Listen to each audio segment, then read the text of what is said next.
오늘 우리에게 주시는 하나님의 말씀은 시편 23편입니다.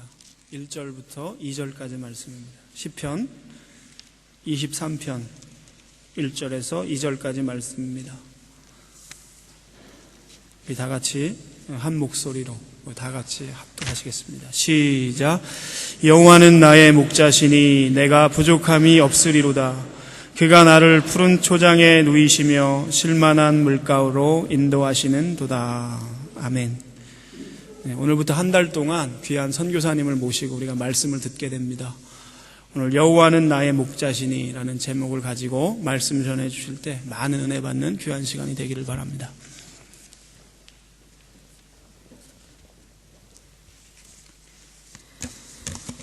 할렐루야. 박 목사님이 기도하시러 에딘버러에 아버디네 가셨는데 한 달 동안 이렇게 말씀을 나눌 수 있는 기회를 주셔서 감사합니다.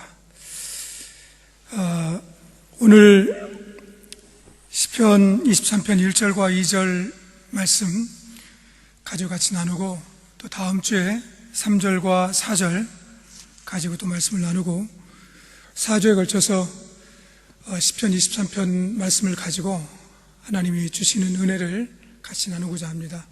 우리 기도하러 가신 박 목사님 위해서도 기도해 주시고, 또 부족한 저를 위해서도 기도해 주시기를 바랍니다.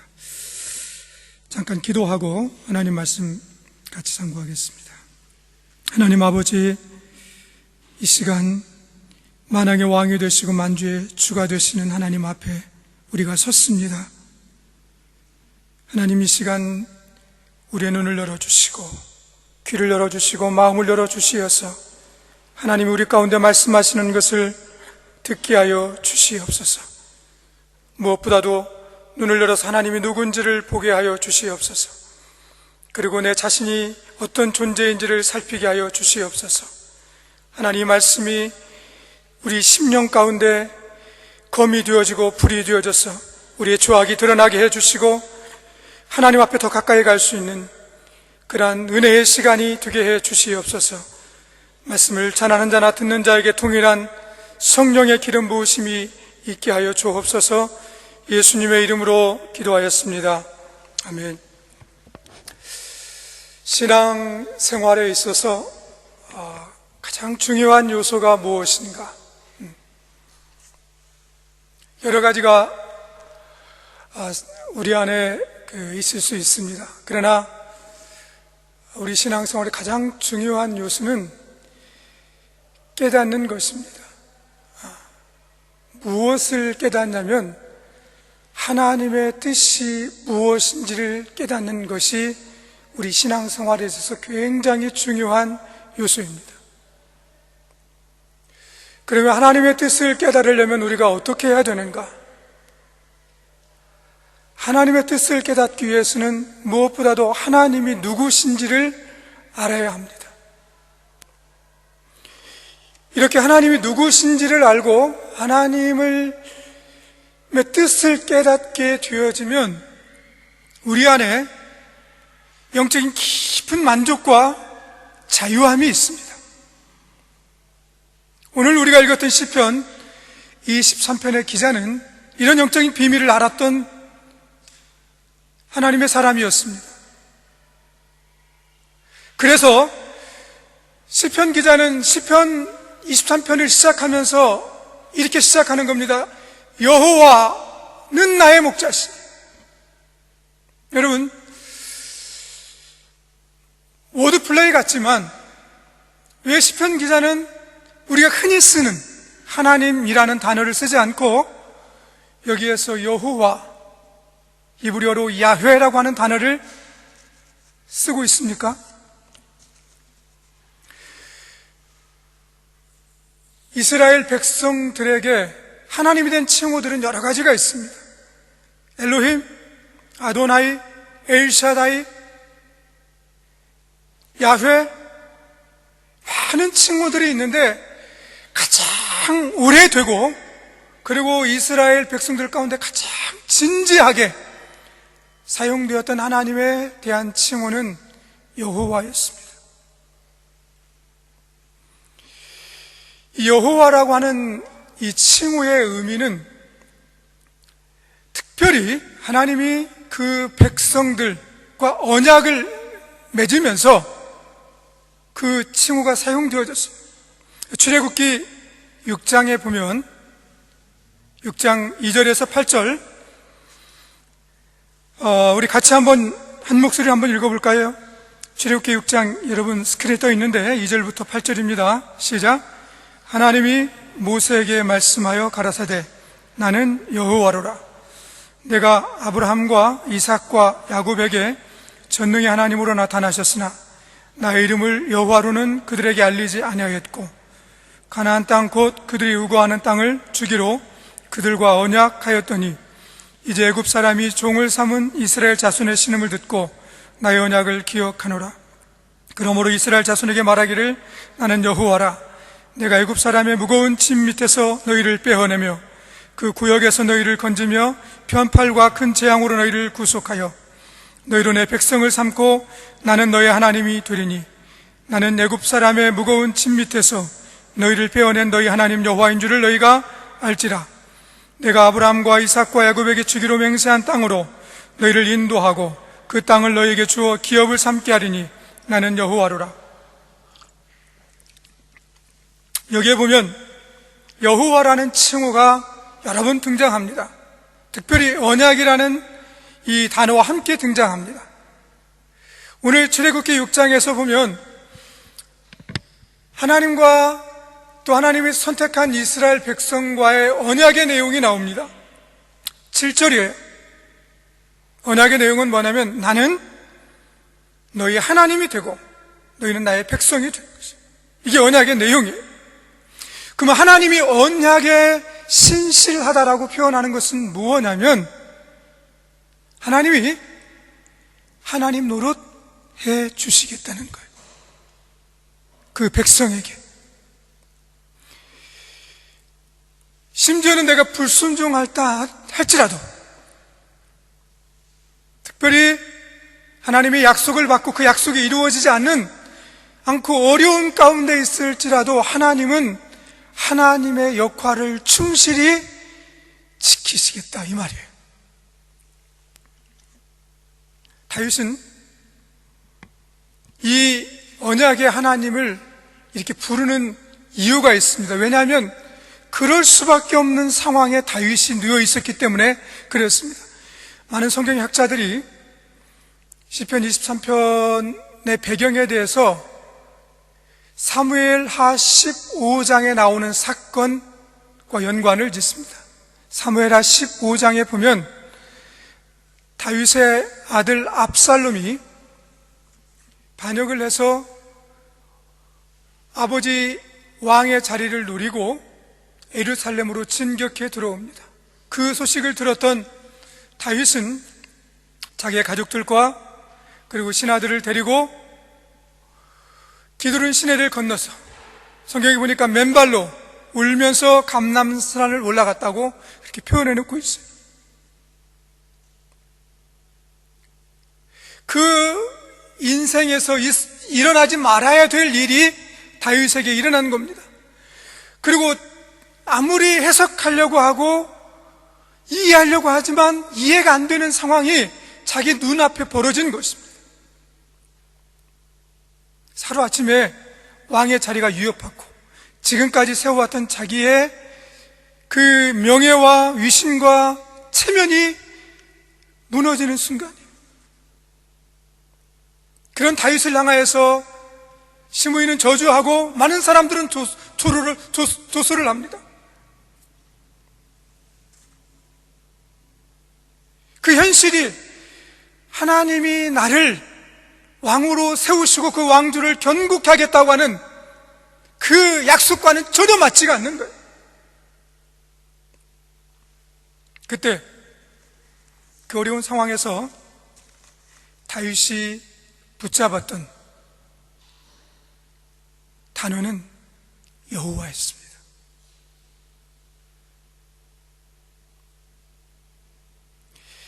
그 위기와 어려움으로부터 자기가 빠져나올 수 있는, 일어날 수 있는 방법은 다른 것이 아니라 하나님, 여호와 하나님을 불렀다는 것이에요. 이야기는 무슨 말이냐면요, 마치 이런 것 같습니다. 어린아이가, 2살이나 3살 먹은 어린아이가 갑자기 위협 가운데, 어려움 가운데 처했을 때 제일 먼저 찾는 것이 엄마예요. 왜냐하면 자기가 알고 있는 사람 가운데 엄마만큼 자기에게 확실한 존재가 없다는 것이에요. 그래서 엄마하고 부르는 거예요. 그런 것처럼 다윗에게도 지금 그 어려움 가운데서 여호와 하나님을 부르는 겁니다. 여러분, 다윗에게 이런 믿음이 있었던 것은 하나님이 누구신지를 알았기 때문에 그런 것이에요.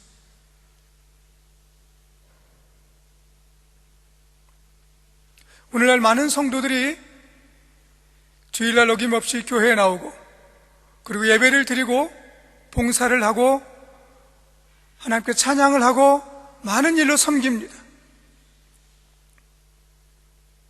그래서 우리의 고백 속에서, 우리의 기도 속에서, 찬송 속에서 우리는 하나님을 믿습니다라고 말합니다. 그러나 삶의 현장에서 어려운 일을 당하면 그 성도들의 모습 가운데 종종 많은 사람들이 실존적 무신론자들이 참 많다는 거예요. 영어 단어에, 영어 문장에 I believe in God 이라는 표현이 있습니다. 그리고 그와 비슷한 표현인데 I believe God이라는 표현이 있습니다. 거의 비슷한 것 같은데 그 의미와 내용은 180도 다릅니다. I believe in God이라는 말은 나는 하나님이 존재한다는 것을 믿는다, 하나님의 실존을 믿는다는 것이, 적어도 무신론자는 아니란 말이죠. 근데 I believe God이라고 하는 것은 나는 하나님을 신뢰하고 의뢰한다는 것이. 다윗에게는 이러한 믿음이 있었어요. 하나님이 실존한다는 것을 믿을 뿐 아니라 그는 어려움 상황 속에 있었을 때 하나님을 의지할 수 있는 믿음이 그 안에 있었다는 것이죠. 그런 믿음이 내게 있느냐 이 말이죠. 이걸 좀 더 우리가 더 이해를 돕기 위해서 한 예를 하나 제가 여러분들에게 좀 들려드리고 싶습니다. 지금부터 한 100여 년 전에 한 여름에, 지금 같은 여름에 일어난 일입니다. 미국 뉴욕의 북부와 그 다음에 캐나다의 토론토 그 사이에 세계 3대 폭포 중에 하나인 나이아가라 폭포가 있습니다. 그 나이아가라 폭포가 생긴 이래 세계 최초로 그 나이아가라 폭포의 외줄을 걸어놓고 그 외줄을 타고 이 미국의 뉴욕에서, 미국 쪽에서 캐나다 쪽으로 건너가는 그런 그 한 고개사의 그 퍼포먼스가 있었어요. 이 사람은 프랑스의 유명한 고개사였는데 찰스 블론디라고 하는 사람이었어요. 그 로프의 높이가 무려 48m가 됐고, 이 블론디는 이 외줄을 건너기 위해서 18km 정도 되는 장대를 목에 대고, 그리고 드디어 역사적인 그 첫 발을 내딛었습니다. 그리고 얼마 후에 정말 놀랍게도 그 외줄을 타고 나이아가라 폭포를 건넜어요. 그리고 그 다음에는 캐나다 쪽에서 이제는 한 바퀴 되는 자전거를 타고 또 건너왔어요. 거기에 모였던 수많은 사람들은 블론디의 이 모습을 보고 감동하고 환호하고 감격했어요. 그리고 블론디의 이름을 막 부르는 거예요. 그때 이 블론디가 거기에 있는 청중들을 향해서 이렇게 묻습니다. 여러분, 이번에는 제가 한 사람을 등에 업고 이 외줄을 건너려고 하는데 제가 건널 수 있다고 믿습니까? 그러자 막 사람들이 블론디 이름을 부르면서 그럴 수 있다고 막 박수갈채를 보냅니다. 그때 블론디가 거기에 있는 청중들을 향해서, 그렇다면 제가 한 사람을 없고 이곳을 건널 수 있다고 믿는다면 제 등에 업힐 사람, 지원자가 있습니까? 아무도 나오지 않는 거예요. 그때 한 중년의 신사가 그 앞에 나갑니다. 그리고 많은 사람들이 숨죽이며 보는 가운데 그 블론드의 등에 업혀서 그 나이아가라 폭포를 건넜습니다.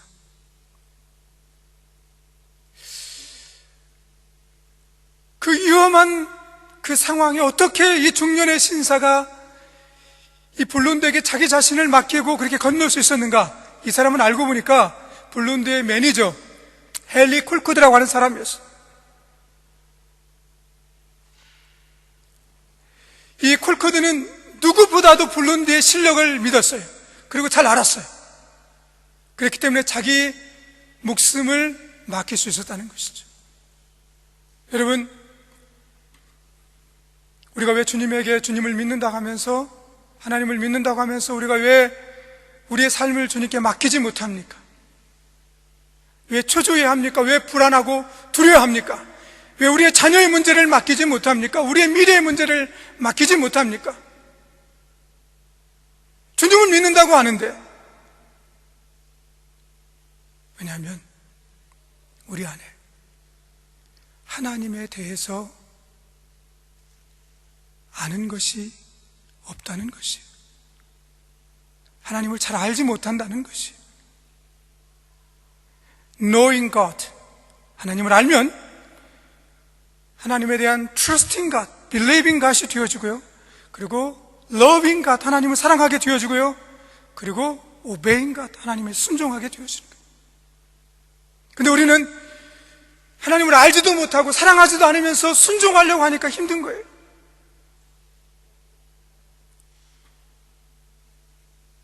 그래서 전도서 기자는 이 백성이 망하게 되는 것은 여호와를 아는 지식이 없음으로 망하게 된다. 오늘 지금 내가 겪고 있는 영적인 공고함과 메마름과 비참함이 어디서 오는가? 교회 프로그램의 부족에서, 아니면 목사님의 말씀의 능력의 부족에서 오는 것이 아니라 여호와를 알고자 하는, 힘써 알고자 하는 그런 마음이, 그런 열정이 사라져버렸기 때문에 그 결과로 우리는 영적인 곤고함과 비참함 가운데 누워있다는 것이. 그래서 특별히 저는 우리 성도님들에게 여호와를 우리가 알아야 된다는 건 알고 있는데 왜 알면서도 잘 안 되는가? 이 여호와를 아는 것에 방해하는 세 가지 장애물들에 대해서 잠깐 제가 말씀을 좀 드리려고 합니다.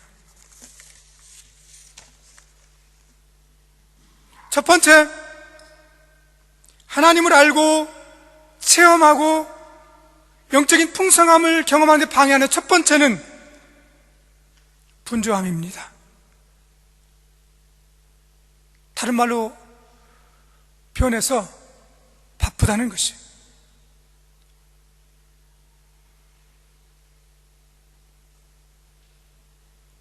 영적인 분주함이 있어요. 여러분 한번 생각해 보십시오.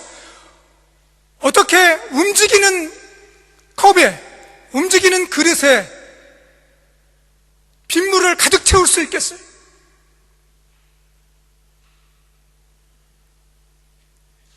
빗물을 채우려면요, 그 동이에 빗물을 채우려면 물이 잘 떨어지는 곳에 오랫동안 놔둬야 빗물이 채워질 수 있어요.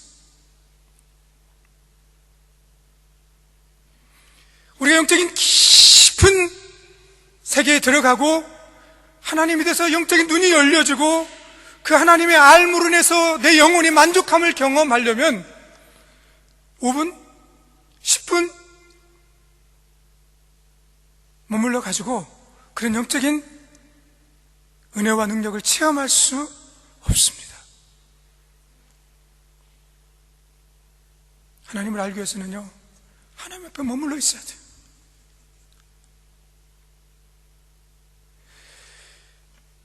여호와를 찾고 찾으면 하나님 만나주시겠다 그랬어요. 많은 청년들이 와서 그래요. 목사님, 뭐 내 교회도 다니고 성경도 읽고 뭐 하라는 거 다 했는데 목사님이 얘기한 하나님 못 만났어요. 제가 질문합니다. 얼만큼 찾아봤는데? 여호와를 만나기 위해서, 알기 위해서 얼만큼 시간을 투자했는데? 사랑하는 성도 여러분,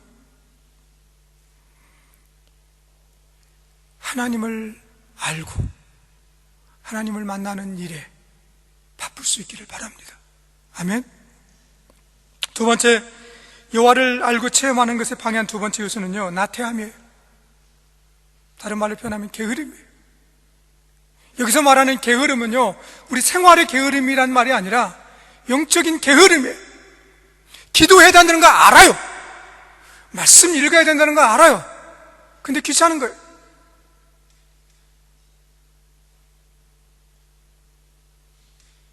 그냥 이렇게 너무 익숙한 거예요. 그냥 그 메시지를 목사님이 잘 준비해가지고 가진 반찬과 양념을 해서 이렇게 가져오는 그 메시지, 그거면 되지. 굳이 본인이 그렇게 귀찮게 그 공을 들여서 음식을 만들어서 자기 영혼의 양식을 채우는 일은 하지 않는 것이죠.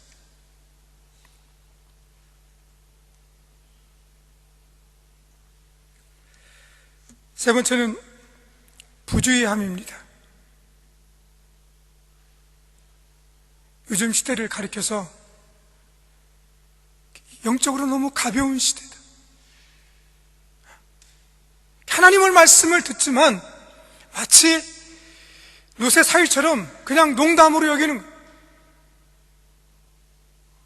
어느 모임이나 어느 예배에 가서 설교를 하면, 우리 레인스팍 교회는 안 그런 것 같아요.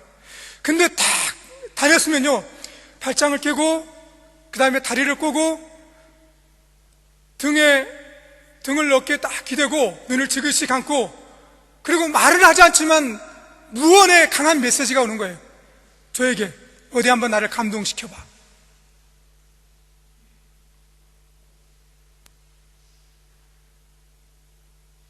여러분, 이 시간 감동받으려고 온 거 아니잖아요, 그렇죠?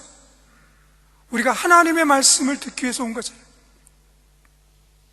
이 말씀이 지금 설교자를 통해서 하나님이 내게 말씀하고 있구나라고 하는 심각하게 받아들이고, 마치 의사로부터 당신이 지금 영적 상태가, 당신의 건강의 상태가, 지금 당뇨가 이렇게 심하고, 당신이 지금 비만이 이렇게 심하고, 그 이야기를 심각하게 듣고,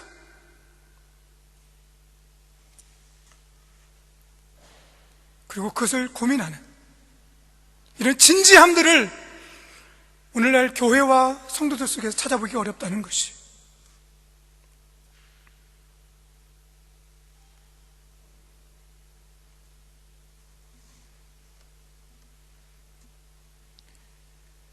시편 기자는 힘들고 어려운 상황에 있었지만 그는 자기가 믿고 신뢰하는 하나님, 여호와가 누군지를 알았고, 그러므로 인해서 그 상황에서 눌리지 않고 엎드려지지 않고 꾸꾸러지지 않고 그 안에서 영적인 자유를 경험했어요. 그래서 고백하기를, 나는 부족한 것이 없다. 문제가 해결됐다는 것이 아닙니다. 적어도 내가 하나님을 아는 한 이것이 나를 더 이상 괴롭힐 수 없다는 것이, 내 영적인 평안을 빼앗아갈 수 없다는 것이.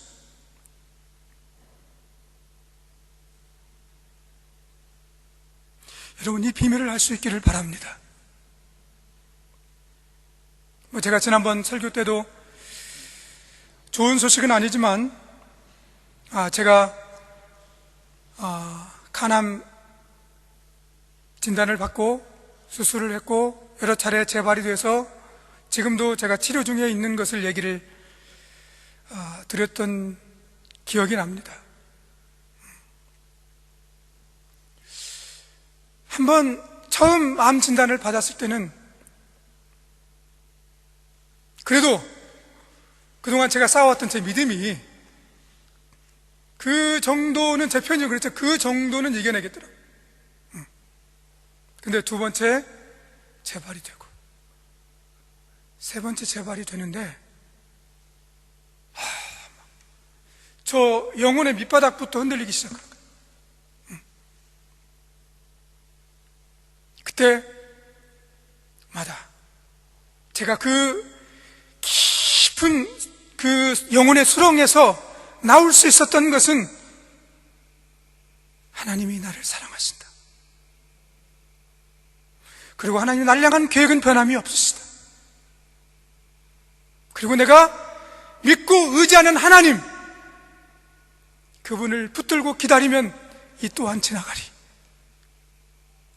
아멘? 네. 다른 게 아니었어요. 누구의 말이나 위로가 아니었어요. 방법이 아니었어요.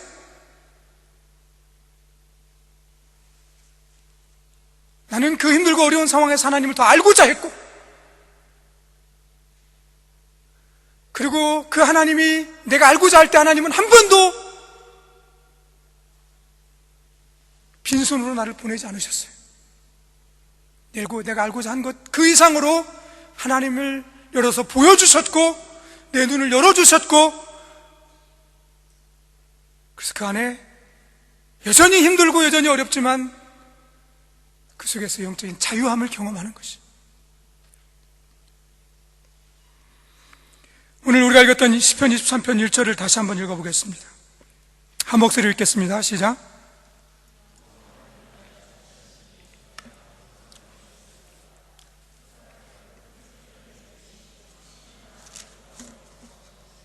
네. 자, 여호와는 나의 목자시니라고 말할 때 이 표현 속에는 어떤 고백이 들어있냐면, 나는 양입니다. 뭐라고요? 나는 양입니다. 라고 하는 전제가 들어있는 거예요.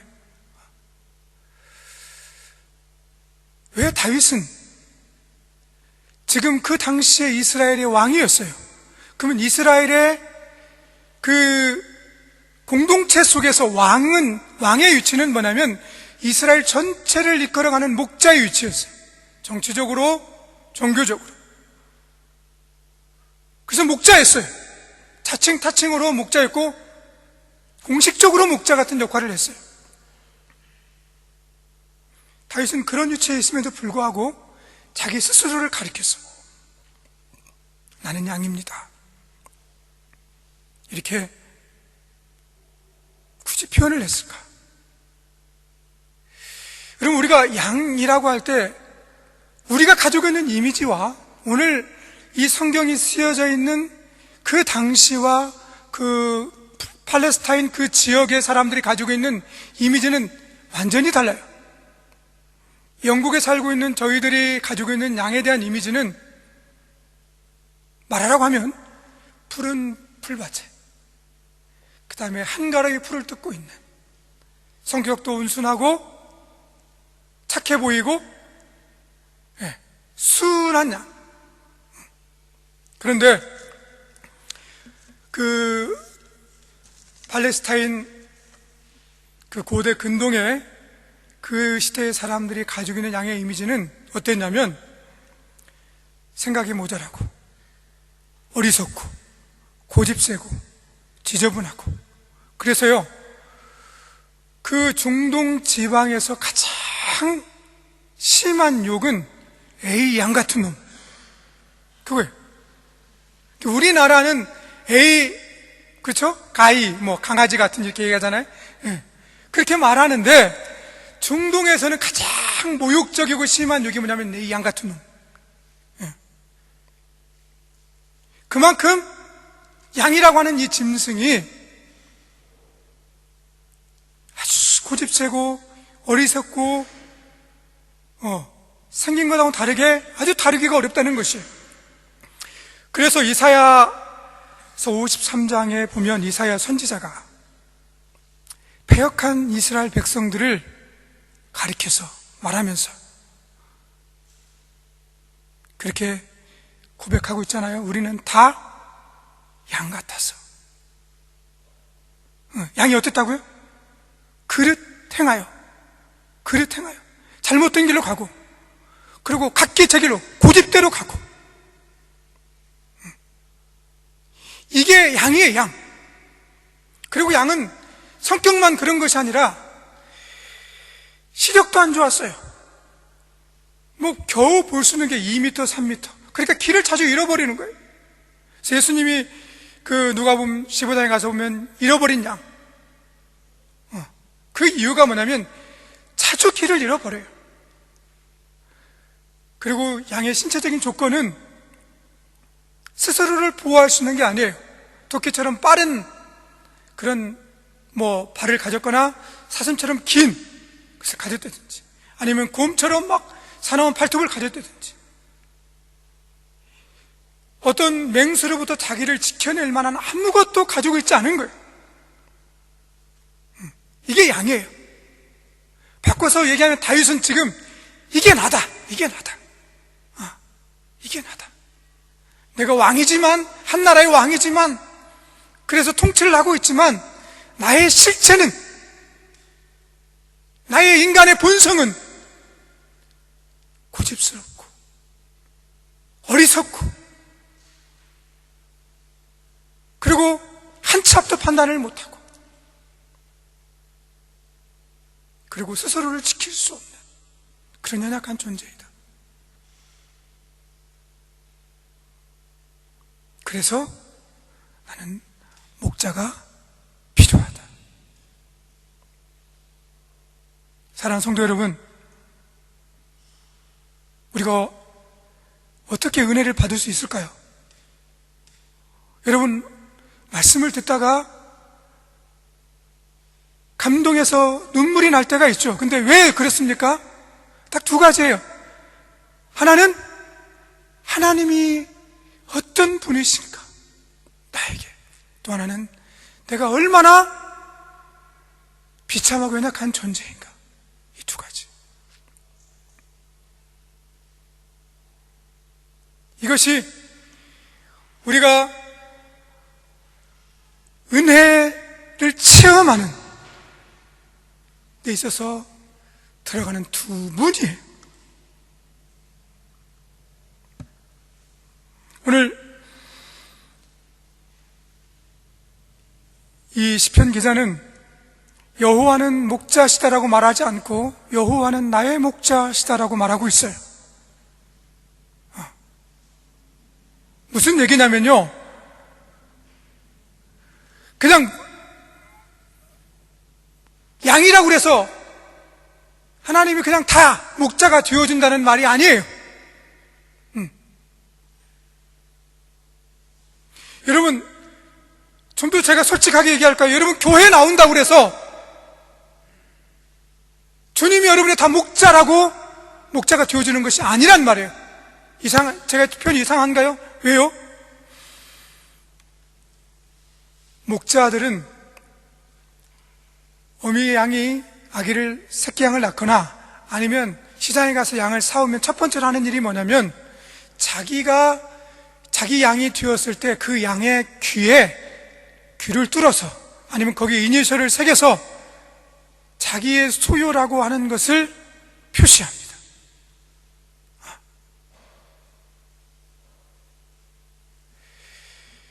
여러분, 우리가 예수를 믿는다고 하는 것이 무엇을 말하냐면, 바로 내 인생의 소유권이 주님에게 있습니다라고 하는 고백이에요. 이것이 예수를 믿는 것이. 예수를 안 믿는 건 뭐냐면, 내 인생의 소유권은 납니다. 그 나니까 내 마음대로 살고 내가 하고 싶은 대로 하고, 그래서 자기가 원하는 대로, 그냥 자기가 바라는 대로 그렇게 사는 거예요, 마음대로. 그것이 예수를 안 믿는 사람이에요. 교회를 나오느냐 안 나오냐의 문제가 아니라, 여러분, 내가 주님이 나의 목자, 여호와가 나의 목자가 되시기 위해서는 제일 먼저 해야 될 일은 뭐냐면, 나의 소유권을 주님에게 이양해야 돼요.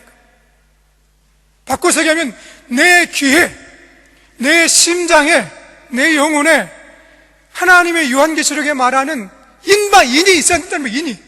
너는 내 것이다. 인체심이 있어야 된다는 말이죠. 그게 내게 있냐 이 말이죠. 내 안에.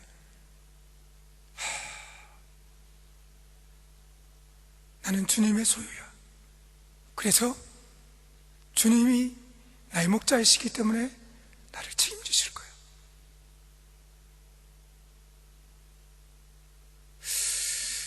근데 제가 이제 선교사로 또 목사로 이렇게 신앙생활을 하고 목회를 하면서 우리 성도들 가운데, 저를 포함해 성도들 가운데 이상한 양들이 참 많이 있구나. 이상한 양들. 이상한 양이 뭔가? 한마디로 얘기해서요, 전능하신 양이에요. 예? 슈퍼 양. 전능하신 양. 예. 그 주님을 주인으로 모셨다고 고백하지만 실제 사는 것을 보면 자기 마음대로 살아야 돼요. 자기가 다 해야 되고, 성령의 인도함을 받기보다는 자기 감정에 굉장히 충실하고요.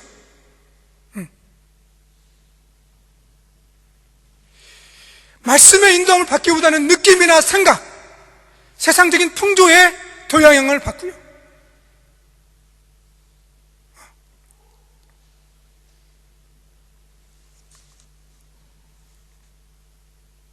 그래서 교회만 나오지, 주님이라고 고백만 하지, 실제 삶에 가서 보면 자기 스스로 하는 거예요. 자기 스스로. 그 주님이 주님이 간섭할까 무서운 거예요. 그냥 이런 거죠. 주님, 내가 주님한테 귀찮게 안 할 테니까 제발 방해만 하지 마십시오. 그냥 그저 지켜만 봐주십시오.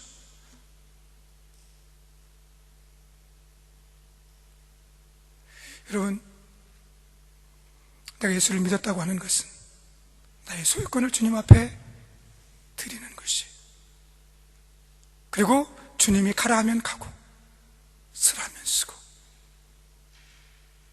주님이 기다려 하면 기다리고, 견디라고 하면 견디고, 참으라고 하면 참고, 그것이 주님의 양의 첫 번째 모습이에요. 그리고 또 하나는 주님의 양의 두 번째 모습은 뭐냐면, 요한복음 10장에 가서 보면 나는 선한 목자다 그래요. 그러면서 내 양은 내 음성을 알고 듣는다 그래요. 그러니까 내가 주님의 양이라고 하면 첫 번째 소유권을 이전해야 되고, 두 번째는 뭐냐면 목자 대신 그 주님으로부터 음성을 들어야 되는 것이에요. 예수님이 복음서에서요, 공생의 사역을 하면서 제일 많이 메시지를 전하면서 했던 말이 들을 귀 있는 자들은 들을지어다 그래요. 들을 귀 있는 자는 들을지어다.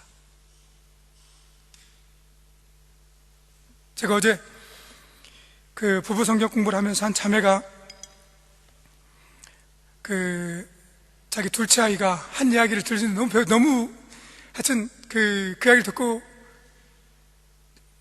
얼마나 웃겼던지, 이 둘째 아이가 이제 자기 형하고 한두 살 정도밖에 차이 안 나는데, 그 형이 앞에 가면서 이제 가는데 동생이 뒤에서 부르는 거니까 이름을 부르면서 막 부르니까 그냥 들은 척 않고 가니까 이 둘째 아이가 이제 뭐 한 5살밖에 되지 않은데, 안 들려? 그리고 나서 하는 얘기가 귀 있어? 그리고 또 하는 얘기가 하나님 왜 귀를 만든 줄 알아?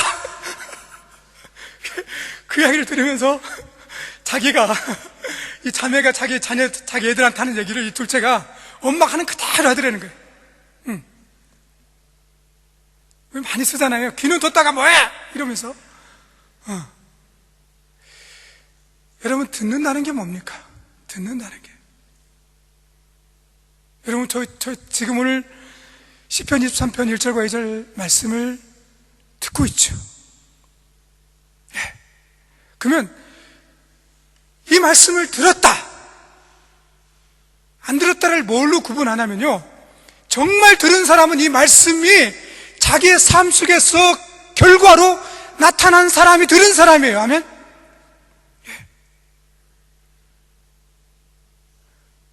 근데 말씀을 듣고 감동도 하고 하고 어떤 사람은 울기도 하고 찔리기도 했는데 그냥 돌아가서 그냥 사는 거예요. 그냥 여전히 바쁘게, 여전히 나태하게, 여전히 부주의하게.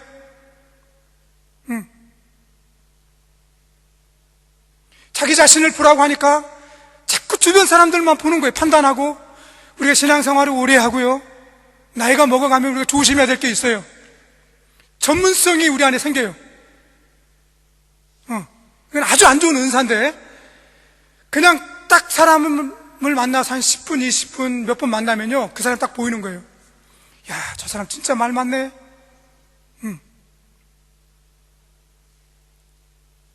보이는 거예요.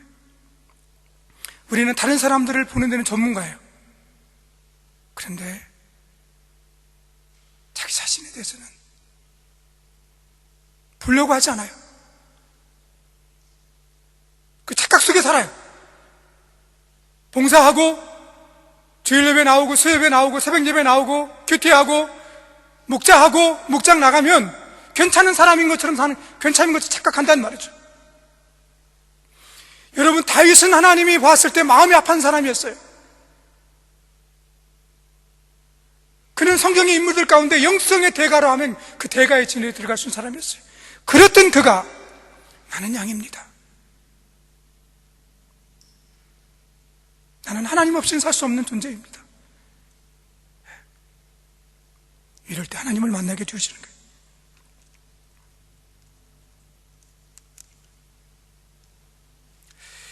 시편 23편 1절과 1절 2절을 다시 한번 읽겠습니다. 여호와는 나의 목자시니 내가 부족함이 없으리로다. 그가 나를 푸른 초장에 누이시며 쉴 만한 물가로 인도하시는 도다.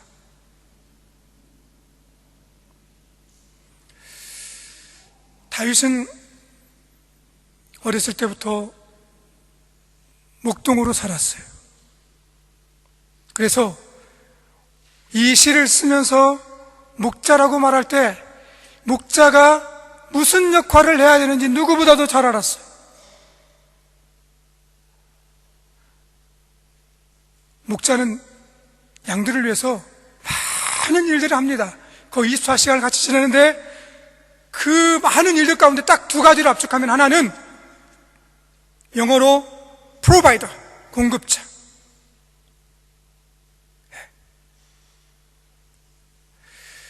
영국과 같은 상황에서는 양을 키울 때 양들에게 목자가 필요하지 않아요. 왜냐하면 그냥 지천에 늘려있는 게 풀이니까.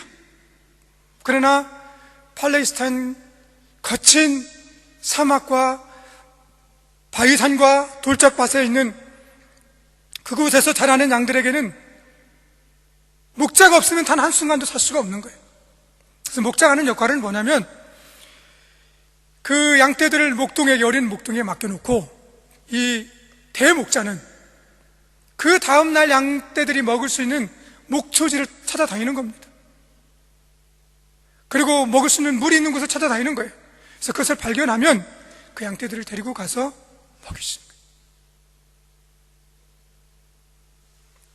오늘 여기 보면 그가 나를 푸른 초장에 누이시며 라고 하는 이 표현 속에 두 가지가 있는데, 첫 번째는 누이다라고 하는 이 표현에는요, 양이 자기가 배가 고프면 배가 채워질 때까지 절대 쉬질 못해요. 여기는 무슨 말이냐면, 공급하시되 더 이상 필요하지 않을 만큼 공급하시는 하나님이시라는 것입니다. 그래서 빌립보 4장 19절에 너희 하나님이 그리스도의 영광 가운데 너희 모든 쓸 것을 채우시리라. 그냥 이렇게 표현한 거예요. 주님이, 너희 하나님이 너희 필요한 것을 채워주겠다 게 아니라 우리의 필요한 것을 채우기 위해서 하나님의 그 모든 영광의 창고의 문을 연다는 것이죠. 아멘? 별로 감동이 없으시네요.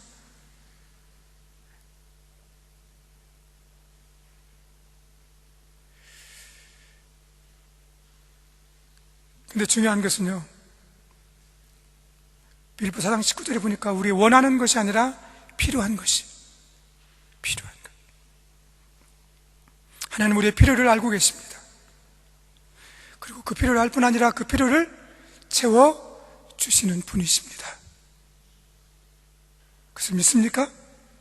여러분들에게도 그런 간증이 수없이 많을 거예요. 저도 유혹이 계속돼요. 지금 제가 영국 땅에 와가지고 힘들고 어려운 시간을 12년 동안 살면서 겪었던 수많은, 하나님이 나에게 어떻게 채워주셨는지 수많은 경험들이 있어요. 그 중에 딱 한 가지입니다. 제가 영국에 오기 전에, 런던에 올라오기 전에 본머스라고 하는 지방에서 2년 반 랭귀지 스쿨을 다녔습니다. 제가 이제 캠퍼스 사역을 위해서 런던으로 올라가야 되는데 제 안에 한 가정의 가장으로서 해결할 수 없는 짐이 있는 거예요.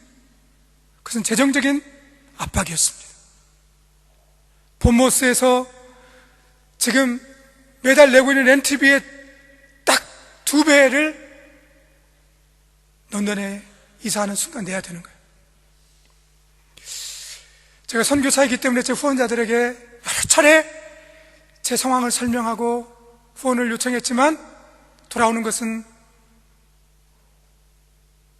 그냥 침묵이었어요. 그리고 드디어 런던으로 올라왔는데, 여러분, 어려운 상황에 닥치니까요,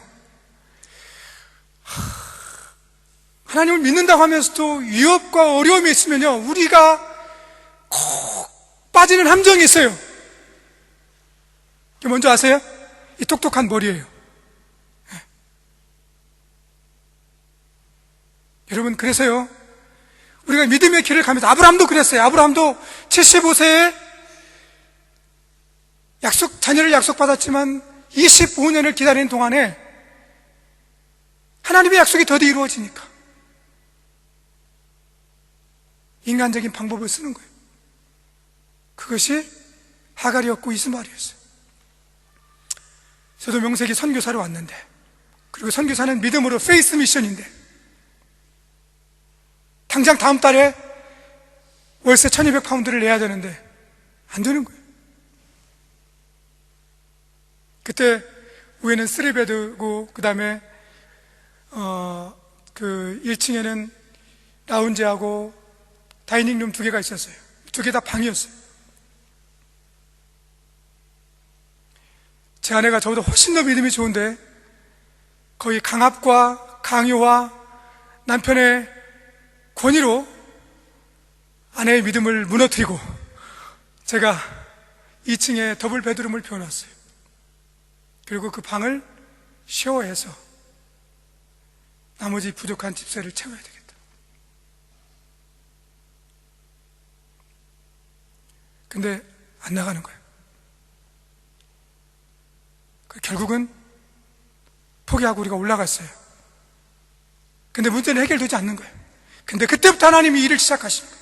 집세를 내야 되는데 딱 500파운드가 부족한데 정말 기적같이 하나님이 그날 편지 봉투에, 제가 아내한테 출근하면서 그랬어요. 여보, 당신이 책임져. 그때 아내가 그 남편의 말을 듣고 얼마나 간절히 기도했던지, 기도하는 중에 네트박스로 뭔가 똑소리가 난 거예요. 그 봉투에 돈이 들어왔고요. 그날 또 제가 모임에 갔는데 한 동역자가 갑자기 저에게 후원을 해줬고, 그래서 그날 정확하게 하나님이 그 금액을 채워서 집세를 내게 하시더라고요. 하나님은 우리의 필요를 아십니다. 그리고 그 필요를 하나님 채워주십니다. 자, 두 번째 목자 역할은 프로텍터예요. 보호자예요. 오늘 23장 2절에 보니까 그가 나를 푸른 초장에 누이시며 그랬어요. 여러분, 양들은요, 양과 같이 힘이 없는 짐승들, 동물들은요, 절대 벌러덩 눕질 못합니다. 그런 거 본 적 있습니까? 토끼가 벌러덩 누워가지고 두 양, 네 발을 하늘을 향해서, 그리고 이렇게 그냥 완전히 무장해제를 하고 누워있는 적을 본 적이 있어요? 여러분, 리치몬드 파크에 가가지고 사슴이 벌러덩 누워가지고 이렇게 그런 적 본 적이 있습니다. 저는 한 번도 본 적이 없어요. 왜냐면요, 힘이 없기 때문에 그렇습니다. 맹수가 달려오면 언제든지 도망갈 그 태세를 해야 되기 때문에 쉬더라도 웅크려서 쉽니다. 눕더라도 비스듬하게 눕습니다. 그런데 오늘 주님은 천성적으로 쉴 수 없는 양에게 내가 너를 뭐 하겠다? 눕게 하겠다. 아멘.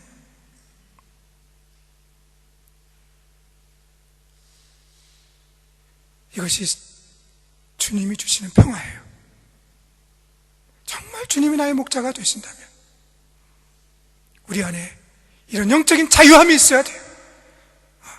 주님은 그 자기를 따르는 그 양들에게 주님은 이런 자유함을 주시는 거예요. 너희가 진리를 알지니 진리가 너희를 자유하게 하겠다. 아멘. 어떤 상황 속에서도, 어떤 재정적인 압박과 인간관계의 어려움과 건강의 어려움 속에서도 주님이 나의 목자라면 이런 자유함이 그 따르는 양에게 있다는 것입니다.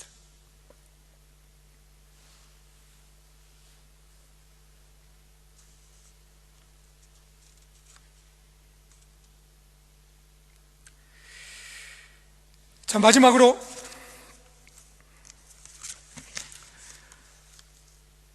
오늘 시편 23편 1절에서는 시인은 이렇게 첫 절을 끝맺고 있어요. 여호와는 나의 목자시니 내가 부족함이 없으리로다. 이 시제가요, 현재형이 아니에요. 그러니까 밀리어네어에서 하여튼 뭐 갖고 싶은 거 다 가져서 더 이상 필요한 것이 없기 때문에 난 부족한 게 없어. 왜냐하면 다 있기 때문에. 이런 고백이 아닌 거예요. 지금 이 시인은요, 다 잃어버린 거예요. 왕권도 잃어버리고 체면도 잊어버리고 명예도 잃어버리고 다 잃어버린 상태예요. 아무것도 없는 상태예요. 왕이었는데 초라하게 맨발로 지금 감람산을 올라가고 있는 상황인 거예요. 그런데 그 입속에서 나오는 것은, 아무것도 없는데 그에서 나오는 것은 나는 부족한 것이 없다. 이 말은요, 다른 말로 표현하면 나 다 잊어버렸어도 하나님 그분 한 분이면 충분해. 아멘? 네. 나 건강 잃어버리고 친구 잃어버리고 돈 잊어버리고 다 잃어버렸어도 내 안에 보호되신 예수 그리스도 그분 한 분이면 난 충분해. 그러면 난 일어설 수 있어. 난 다시 시작할 수 있어. 더 이상 부족한 것이 없어.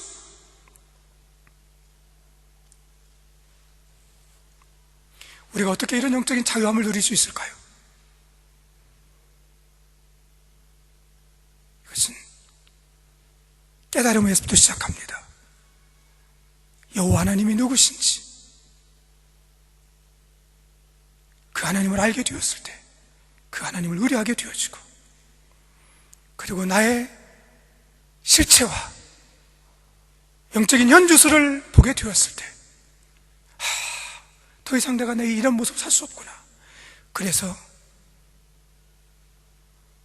목마른 자에게 생수를 주시는 그 주님에게 달려갈 수 있는 자에게 주어지는 특권입니다. 이런 영적인 자유함. 그래서 어떤 상황에서도 오늘 시편의 기자처럼 나는 부족함이 없어, 나는 하나님 한 분이면 충분해라고 하는 고백을 하는 저와 여러분이 될 수 있기를 주님의 이름으로 축복합니다. 우리 같이 한번 주신 말씀을 가지고 한번 기도하겠습니다.